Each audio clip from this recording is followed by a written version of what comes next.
Bonjour et bienvenue. Cette semaine, les algorithmes ont réalisé plus de 43% de retour sur investissement, mais il y a quand même une interrogation. Bienvenue sur Option Trading Tool, qui est une chaîne spécialisée dans le trading sur options et qui a pour but de vous aider à utiliser ces produits et à les utiliser le plus efficacement possible. Je suis Patrick, je suis développeur informatique et trader indépendant depuis plus de 10 ans et je me suis spécialisé dans les options. Donc, comme je le fais habituellement toutes les semaines, ce que nous allons voir aujourd'hui et que je vais vous présenter dans la vidéo que nous allons voir, c'est la performance que les algorithmes ont réalisée cette semaine sur les marchés. Et bien c'est parti, regardons d'ores et déjà cette vidéo.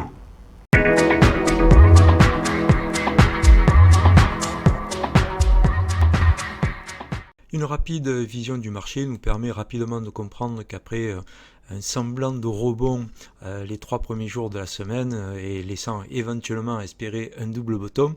on a rapidement vu que le marché avait décidé d'aller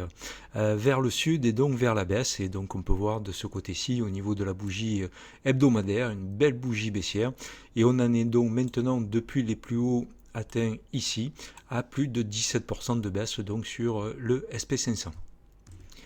Et si on regarde du côté du VIX, je pense que les graphiques parlent d'eux-mêmes et on peut voir ici qu'on a terminé donc le dernier jour de la semaine, à savoir donc vendredi, sur une hausse du VIX de quasiment plus 51%, ce qui est absolument énorme. Et on est donc maintenant donc au niveau des 45,31, qui est un niveau extrêmement élevé du VIX. Du côté des algorithmes, donc au niveau des statistiques, on peut voir que 290 opérations ont été clôturées, ce qui est énorme, puisqu'habituellement on est plutôt autour d'une centaine d'opérations, donc là on est quasiment 3 fois ce qu'on a pour habitude de clôturer. Un taux de réussite, un très très bon taux de réussite, puisqu'on est quasiment à 81%, et un retour sur investissement de 43,56%. Alors ici, je vais faire une aparté, parce qu'effectivement, lorsqu'on voit ce qu'ont réalisé les marchés, à savoir plus de moins de 10% en à peine 2 séances, on peut être particulièrement surpris et stupéfait de voir les algorithmes réaliser quant à eux plus de 43% de retour sur investissement. Alors il s'agit évidemment de relativiser les résultats pour plusieurs raisons. La première d'entre elles, c'est que ce que nous regardons au travers des résultats des algorithmes, ce sont uniquement les trades qui ont été clôturés. Il y a donc un ensemble de trades qui ont été ouverts par les algorithmes et qui sont actuellement sur le marché, qui eux n'ont pas été clôturés et qui sont, je le pense en tout cas, pour une bonne partie d'entre eux, en perte latente, et je pense en l'occurrence au strangle, au put credit spread, etc. Donc ce sont dans les semaines à venir, si évidemment le marché continue à baisser comme il est en train de le faire, à part si évidemment il a un fort rebond, mais si en tout cas il continue dans le sens dans lequel il est en train d'aller, il va de soi que toutes ces opérations qui sont actuellement sur le marché et en perte latente vont concrétiser leurs pertes et on verra donc les QT curves aller de moins en moins bien. Il y a un autre aspect qu'il faut également prendre en compte, que j'ai souvent répété, qui est que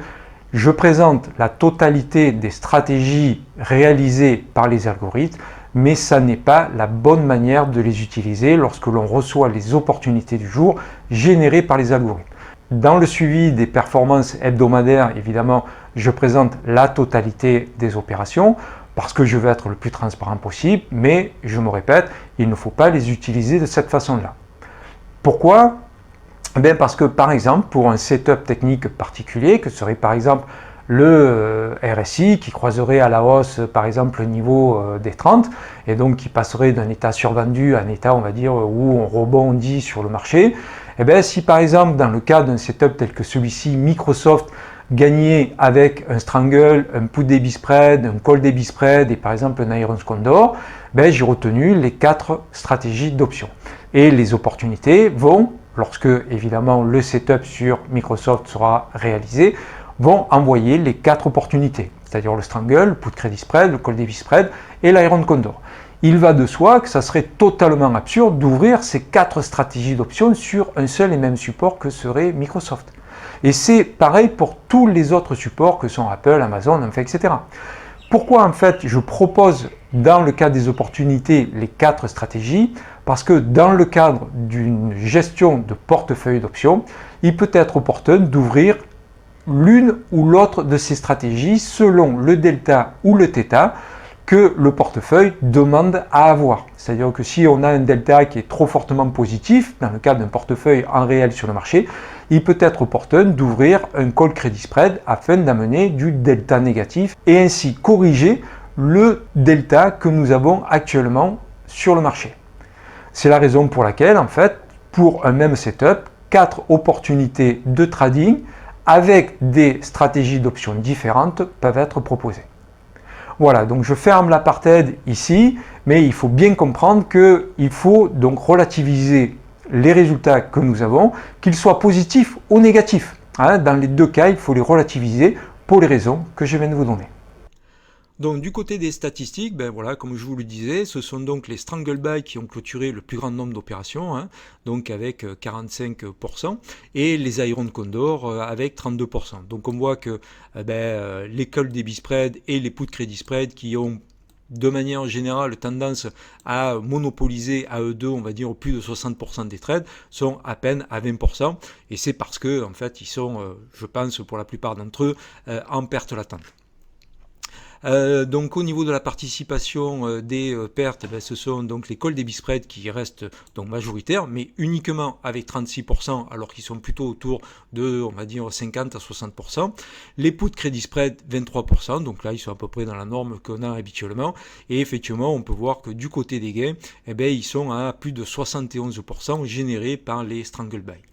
Alors au niveau donc des stratégies, on peut voir que sur la semaine, on a, et ça n'est pas une surprise puisqu'on vient de le voir, ce sont donc les strangle buy qui ont largement gagné. Les put debit spread, donc pour une fois, donc on a un marché baissier et des put debit spread qui se mettent à gagner. Nous avons également les iron condor short, où là ça peut être un peu surprenant parce que pour certains d'entre eux, on a nécessairement décalé et sorti des strikes. Les strangles, évidemment, sont perdants, ça c'est pas une surprise. Au niveau des secteurs d'activité, tous les secteurs d'activité, en dehors des matériaux et de l'énergie, sont gagnants sur cette semaine. Et là, on a quand même, au niveau des secteurs d'activité, en ce qui concerne les trades qui ont été clôturés par répartition au niveau des secteurs d'activité, on a les techs qui sont largement prédominantes avec plus de 40% de trades qui ont été clôturés dans ce secteur.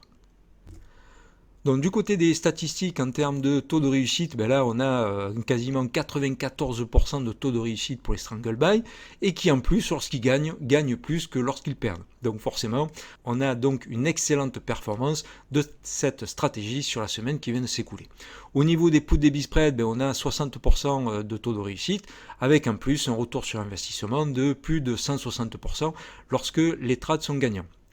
Du côté des call debit spread, on a 40% de trades gagnants, mais, et là, c'est une surprise, on a en fait des gains qui sont inférieurs aux pertes lorsque les trades clôturent en perte.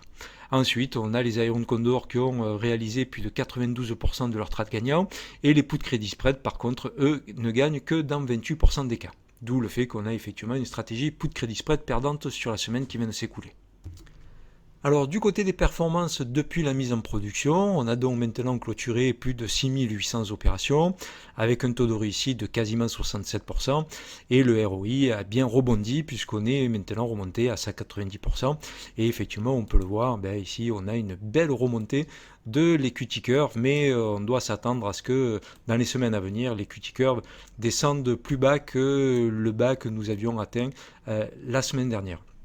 Bon, malgré tout, pour l'instant en tout cas, l'equity curve reste sur un biais ascendant plutôt intéressant, même si effectivement on connaît une période un petit peu plus compliquée et je pense que la période à venir, compte tenu des raisons que je vous ai données, à savoir qu'on prend toutes les stratégies et qui n'est donc pas la manière optimisée de les utiliser, on va évidemment connaître une période assez compliquée dans les semaines à venir, puisque tous les trades qui sont pour une bonne partie d'entre eux